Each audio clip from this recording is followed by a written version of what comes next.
Hey everybody, it's Ralph. Just want to talk to you today a little bit about short sales and a little bit about foreclosures.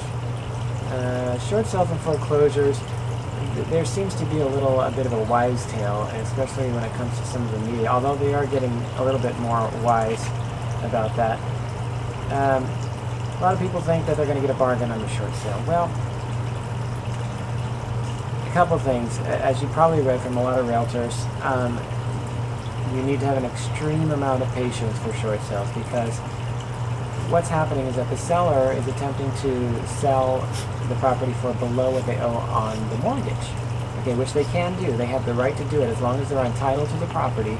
They can sign off on any purchase agreement, but they just need to have written approval from the lender to take less than what they owe. And a lot of times in the background, it depends on what's happened as far as the equity in a home. For example, if it's just the case where they had their mortgage 3 years ago and the market just fell, they haven't really consumed anything as far as the equity in the house. Whereas somebody could have owned the house for 20 years, and in the last few years, maybe they took an equity line of credit out on the house, went and took a cruise or something, and bought a car, whatever. And then they went to sell their house, and the market fell. In that particular case, they consumed, the equity in the house, so the bank may take a different approach to that.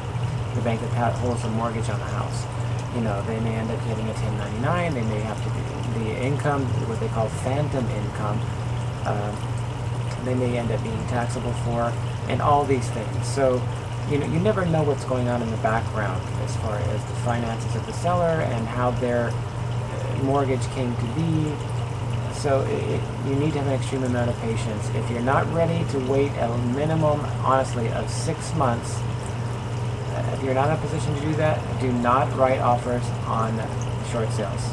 It will be very frustrating. You'll start looking for people and places to blame, like, hello, realtors.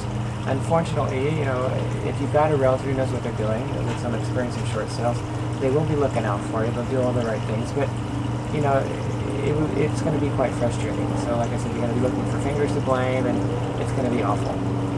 So make sure you're in a position to wait a long time. Make sure that you yourself as a buyer, you're in an okay position where you're living now, income-wise, to wait a period of up to 6 months if you're ready to make an offer on a short sale. It could be, it could be a good thing, but you're going to have the patience to do it. I'm going to talk about short sales a little bit more in detail on different segments. If you have any questions, you can always feel free to contact me or my partner Richard at laagent.biz, www.laagent.biz. My cell number is 310-497-9407. Anyways, hoping you're having a great day. This is Friday, August 21st, and I hope you all have a great weekend. All right? Peace out.